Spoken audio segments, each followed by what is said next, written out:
So I've noticed that a lot of people are talking about this crisis as an opportunity for a new perspective.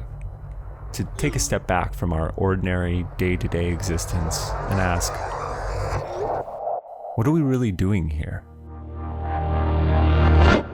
Yeah, right now that's kind of hard to answer, but we can start asking questions. And one tool that's really helped me in asking the right questions is the tarot. If you're not familiar, you might associate it with fortune tellers or new agey wishful thinking, but it's actually a really helpful tool for understanding where you are and where you want to go. Okay, first a little background for anyone that's totally new. The 15th century ancestor of modern playing cards, the tarot deck is comprised of 4 suits of 14 cards each, plus 22 major cards or trumps, each depicting a different archetype or stage in the fool's journey from ignorance to awakening to true self-realization. Through the centuries, the deck has evolved and been imbued with a lot of Judeo-Christian mysticism, occult symbolism, and other layers of meaning. But at its heart, the narrative of these 22 cards and the supporting characters provided by the 4 suits tells us a universal story about the path of personal growth through life, death, and rebirth. So it's a valuable psychological tool for understanding and making meaning of life's various ups and downs. But it can also be something a little more mysterious. For many, it can serve as a portal into the unconscious mind, a key to the strange magic of intuition and synchronicity.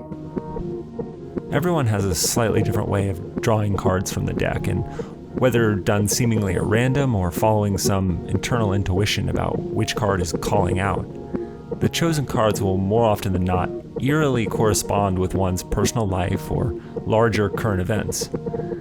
Now, the skeptic in me will say that there's nothing magical going on, that this is just the mind's way of seeing itself in the mirror of these universal archetypes.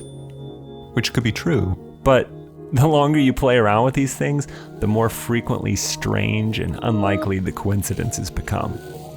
I found that when you let go of that need to qualify and explain away experiences that you don't understand, and for a moment just release yourself to the beauty of the mystery of not knowing how things work, you'll find that profound wisdom is able to quietly sneak through. To help illustrate this, I'll share one particular example that I found really interesting. Like many of us trying to stay positive in this time of isolation, I've been having a strong desire to connect and create, to share something that's meaningful to me with those I care about, who are sheltered away in their own socially distant little worlds right now. So I pulled out my tarot deck, shuffled it up, and asked, what do I need to share? Then I pulled a card. And this is honestly the card that came up. The Tower. Yeah, if you're not familiar, just look at it. This is not a difficult one to interpret.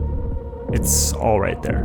Calamity, collapse, imminent death, the complete destruction of a towering sense of self that's been built up brick by brick, day by day, thought by thought, atop which sits our crowning achievements, our precious identities, the pictures we proudly hold up for the whole world to see.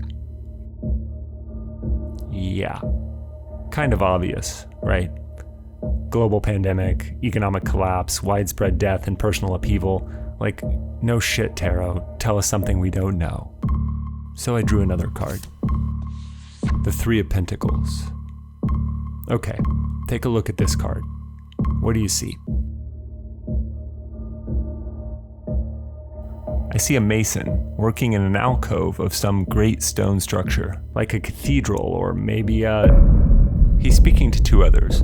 The clergyman here with the handsome friar cut, and another colorfully dressed individual holding what looks like architectural drawings. Now, this card is traditionally interpreted to be about work in all its various forms. This guy in his yellow apron is clearly the worker being directed by the other 2. Ordinarily, you could say this represents the importance of collaboration, shared vision, the union of technical skill, creative passion, and some higher purpose in achieving your finest work. But when paired with the Tower and viewed at this particular moment in time, the Three of Pentacles could take on a very different meaning. And that's the beauty of the tarot. There is no one correct meaning. Sure, there's the traditional meaning, the one other people will tell you, and then there's what you see. And it's what you see that holds all of the power. I don't know about you, but right now, when I look at this card, I see someone who's trying to build something based on somebody else's idea of what things should look like. Look closer. Do you see a clergyman and an architect? Or do you see a father and a mother? Or a boss? Or a teacher? A politician? Maybe a fashionable influencer?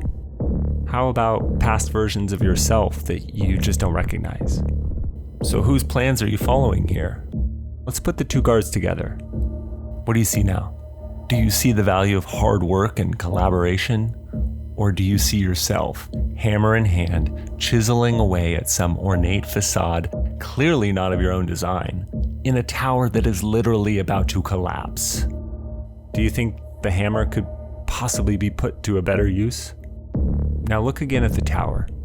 Ordinarily, I'd see a bolt of lightning striking down the metaphoric crown, but perhaps in our current situation, it's the other way around. Maybe it is the crown, the corona, which is actually serving as the divine wrecking ball. So what do we make of this all? Here's the thing. In the story of the tarot, the tower is not the end. It's a painful but necessary stage in the process of personal and collective development. The old buildings must come down to make way for the new. The fire must clear the land to allow for fresh growth. There is always darkness before the light. So, my friends, right now, in this moment of uncertainty, where it seems as if all might fall, ask yourself, where is my work? Whose plans am I following? And truly, what am I on this earth to share?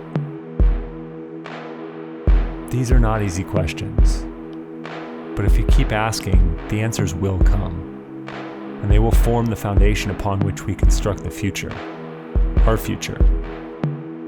The time has come to lay down the chisel and pick up the hammer.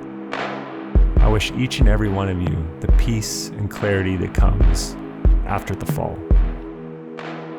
And if you only remember one thing, remember this: be wary of the crown, but don't fear the tower.